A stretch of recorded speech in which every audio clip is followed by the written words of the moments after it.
Happy Friday, North Texas. I'm Scott. And I'm Alicia. Today is Friday, September 19th, and Alicia is back. Woo! Welcome back, A-Train. Happy to be back on the pod talking about all things Mean Green. Speaking of, let's throw it to Zach Babb for the Mean Green Minute. Mean Green Soccer struggled to muster any offense yesterday as they fell to UTSA by a 1-0 margin. The loss drops North Texas to 4-6-1 on the season. Volleyball continued their good stretch of play as they've now won 5 straight following a reverse sweep of Louisiana Tech.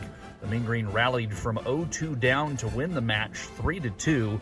They'll continue the rest of the Texan Classic this weekend with matches against Arkansas Pine Bluff on Friday and Tarleton State on Saturday. Football is on the road again as they face off against Army on the road up at West Point, New York. The Mean Green are searching for their first 4-0 start since 2018 after defeating Washington State 59-10 at home last Saturday. You can watch the game on the CBS Sports Network or listen to the game on the free Varsity Network app or on 1190 AM in DFW.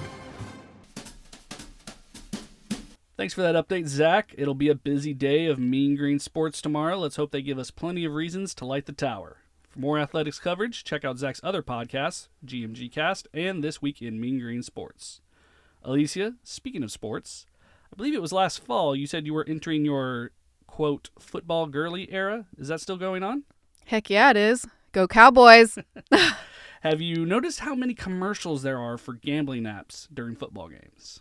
Oh, yeah. They're everywhere. They're like ingrained in every single commercial for the game. Right, but it didn't used to be like that. You might not know this since you're only in season 2 of being a football girly, but mixing gambling and sports used to be very taboo. Players who got mixed up in gambling scandals would get lifetime bans from their leagues.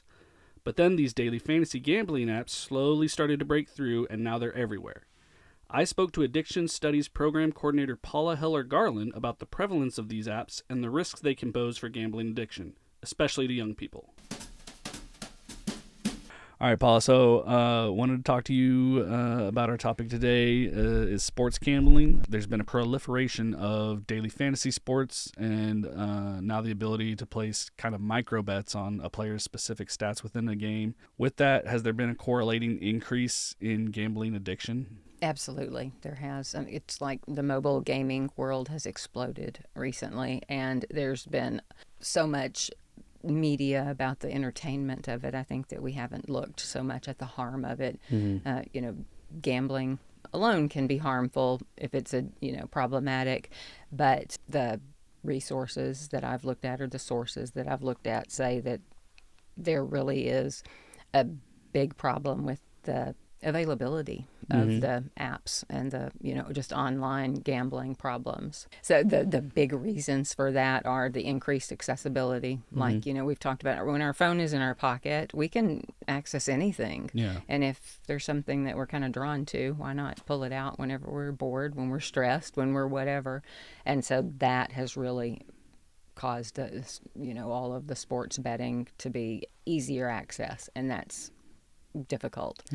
Plus, it's accessible. Some of the higher rates are with people that are under the age of legal betting ages, because some states require that you send a driver's license. Whenever you first get your account, not all do. So that also kind of is a problem. Also, the instant gratification that comes from rapid fire betting. And then the little micro bets that you talked about. How exciting is that? If I can say, like, I'm going to put $100 on whether he wears those yellow shoes tonight or not, and then I could win. I could win big, And all of the targeted advertising and promotions. I was telling you before we started recording about, I don't even listen to a lot of ads, but I've just heard so many. I know the name of multiple of the apps that you can get, and I'm not a bettor. I don't gamble. I don't have an online app on my phone for gambling, but I know the names of multiple of them just because of the proliferation of the advertisements and the promotions, and this is free if you sign up with this, but it also impacts us mentally and emotionally, when we constantly engage and we focus on the outcomes, and then there's money involved in it. So it matters to us whether the outcome is in our favor. And it can be very difficult, especially for people who have pre-existing mental health conditions that might be drawn toward problematic or addictive type tendencies. Yeah. And then, of course, it's kind of I hate to use the term, but a kind of a gateway into other kinds of addiction and other forms of gambling. And then the bigger problem of online betting versus in-person betting, all of the stats that I have looked at say that there's a higher rate of people who do it online than in person. It's just so accessible. Yeah.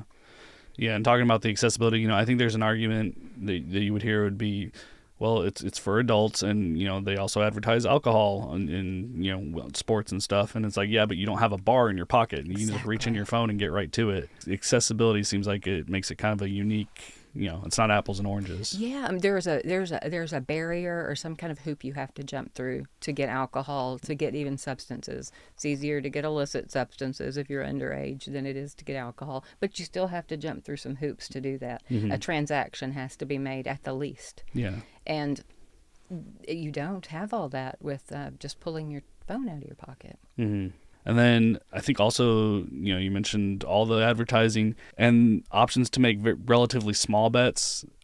Does that kind of give the potential to snowball? Like, it doesn't seem that risky. I'll just make a $5 bet on whether, how many points this player is going to score, and that'll make the game more interesting.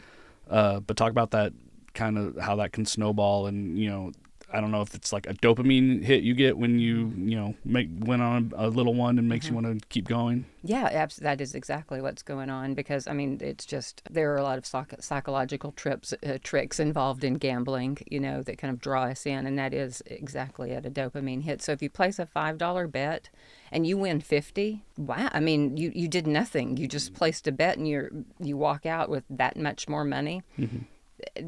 What are the odds? Then I might say, well, if I would have bet $50, and then tomorrow I could pay my rent. Then if I just take this money and kind of parlay that. Don't mean to use so many betting words here, but it's very difficult because you can continue betting. You can even continue throughout the game betting on things. And it's just the accessibility and the convenience of the online betting, the app in your pocket, very difficult. And then it kind of integrates just into your daily life altogether. Yeah. What do college students need to know about gambling and mobile gambling in particular? Well, college students are in the age range of people that are most impacted by this. And it's going to obviously become increasingly more accessible to us. So it's really crucial for college students to understand the risks, not just the excitement, part. So there is a potential for addiction with any gambling that we need to know. It may feel harmless because it's a game, but it has a highly addictive nature.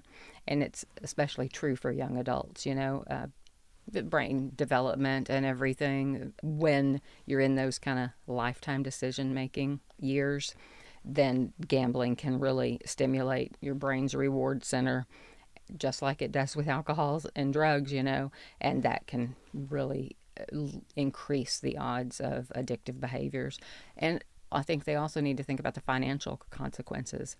I hear students talking about financial stress frequently. It's just maybe it's supposed to be the years that we're, eating mac and cheese for dinner and it builds character. But when you're already kind of juggling tuition and juggling maybe having to work and go to school and all that and your living expenses, the financial hardship that can come from gambling so quickly, I think that should be kind of in the forefront of the mind, the impact on your academics. When you're in college, you have to put so much time and attention into your academic performance. Some people want to, really have a great GPA, maybe want to go to, maybe go on for an advanced degree, or maybe they just want to get a great job and the GPA matters. It depends, on that. So I think that the excitement of the gambling can be such a distraction, because who wants to finish that biology exam or project or lab experiment, when something like the excitement of gambling is kind of waiting on us and can pull us away from that. So I think it's problematic for poor performance that might even lead to dropout. And we don't, that's not the ultimate goal of going to college. There are also mental health effects. Problematic gambling, like many addictions, are associated with other mental health issues like anxiety, depression, substance use, and particularly in young adults' brains, those areas that are responsible for impulse control and decision making are still developing. So we don't want to do anything to, just put more stress on those areas. And the social and strains on relationships that can occur because of gambling. Addictions will cause us to withdraw from friends, from family. And this is the time in a college student's life that you're developing those lifelong meaningful connections a lot of times, socially and, professionally. And so if you're spending more and more time doing the gambling, you're probably isolating more. Addiction can also lend itself toward lying, borrowing money to pay the debts, and then you kind of withdraw from your friends, lose friends, cause stress in those relationships. And then the legal implications. It doesn't happen when you open the app for the first time, of course, but the majority of states with legalized sports betting require people to be 21 or older. And some folks under 21 can face legal repercussions if the law decides to to pursue that. Can you talk about kind of tips for safer gambling or resources for gambling addiction? Sure, absolutely. I think because gambling can be fun. I mean, Yeah. who doesn't want to go to Vegas, when you turn 21 or something, and it can be fun. Setting limits is important, being real strict with how much time you're going to spend, how much money you're going to spend, and sticking with that, really following through with that.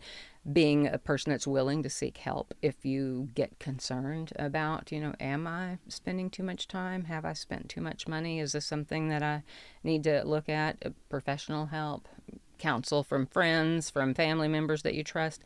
There's also a national problem gambling helpline. It's 1-800-GAMBLER. Give it a call. It's anonymous. You can just get a little information and just stay open and honest. Be a person who is open to feedback of people that you trust and hear them when they tell you they're seeing some concerns. I'll share with you a resource for tips on responsible gambling, and it shares things like don't gamble when you're stressed or when you're upset, because then it's just kind of consoling you. Limit your alcohol and substance intake while you're gambling, because when our inhibitions are lower, $100 extra that I was going to spend on food next week, maybe I'll go ahead and spend that. And know the game that you're playing before you wager. Kind of know the ins and outs. I don't know if you've ever gambled, but I've been in a casino before, and I put a $20 bill in the machine and thought I'm going to get to play 20 times, and I pushed the button and all the money was gone because that's how much it was for one. You know what you're about to wager. And take breaks. I know I've heard stories of people who are there hours and hours and hours and hours, and time gets away from them, and then they miss class and they didn't go to work. And so know what time it is and take some breaks. That's why, in-person casinos don't have windows or clocks. Yeah, I was going to say that's a thing in Vegas, right? No windows, no clocks. And only gambling with the money you have. That's like money that you have in excess of all of your basic needs that you have. Don't bet something that you have to borrow or that you don't have to bet. Don't try to win back losses. Once you've lost it, it's gone. And don't try to win it back. That gets us in a real problematic pattern of trying to catch up with the win just to be then even. There are some people who are professional gamblers, but for most of us, gambling is not a way to make money. It's just not realistic. It's not a real reality that it's not a reality that we're going to be able to pay off, our bills with gambling money.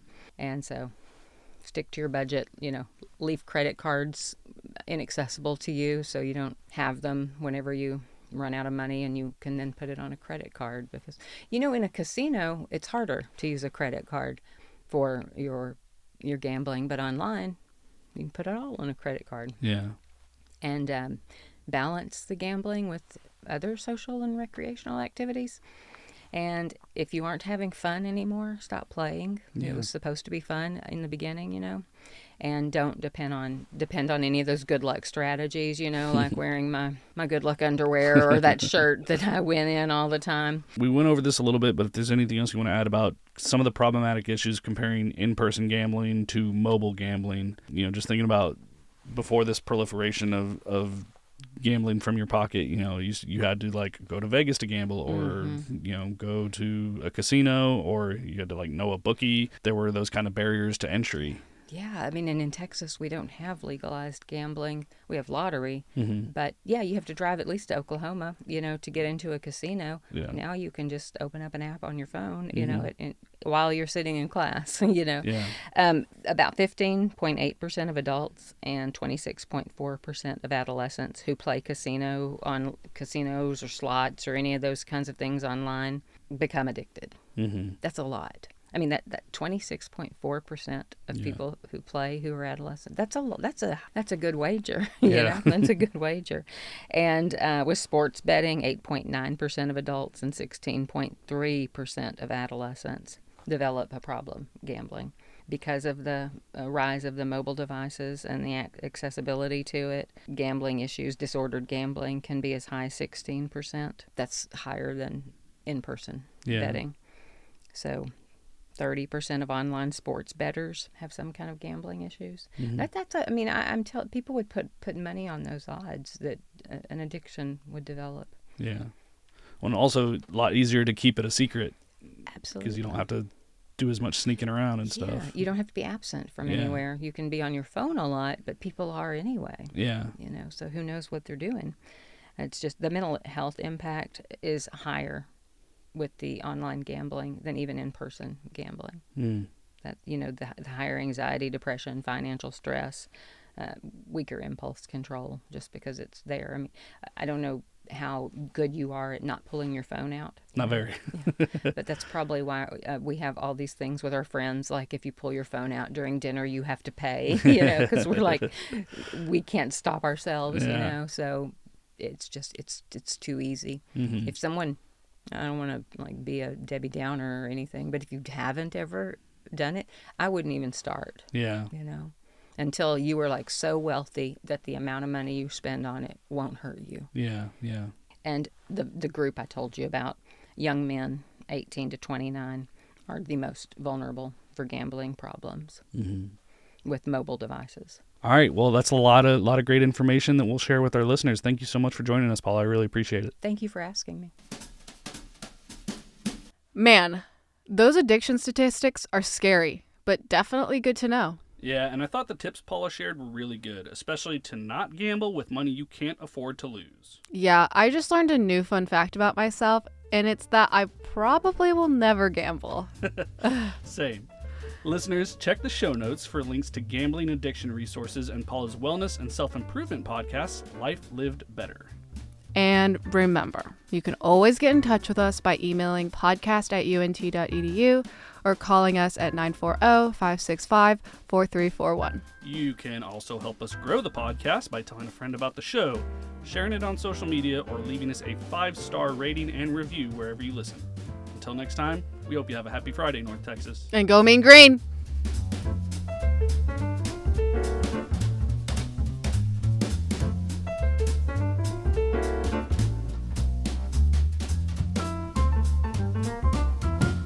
Happy Friday, North Texas is a production of the University of North Texas. Today's show was produced and edited by Scott Brown with original reporting by Scott Brown. For more information, visit unt.edu/podcast.